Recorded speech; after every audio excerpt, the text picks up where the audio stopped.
خلينا نسأل سؤال مهم: هل صناعة أشباه الموصلات صناعة بسيطة؟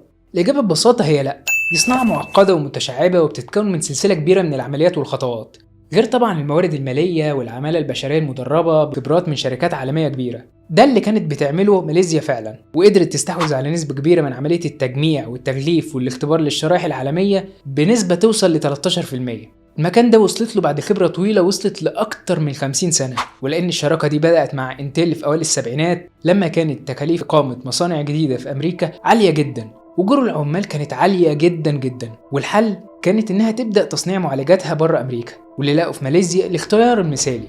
الأجور فيها كانت أقل من الأجور في أمريكا ب7 مرات على الأقل، غير إنها قدمت إعفاءات ضريبية للشركات من 5 ل10 سنين، وتخفيضات على أسعار الأراضي، والأيدي العاملة المدربة الجاهزة للعمل كانت كتير. كمان مدينة بانانج كان فيها بنية تحتية ومينا ومطار متطور كان بيخدم التجارة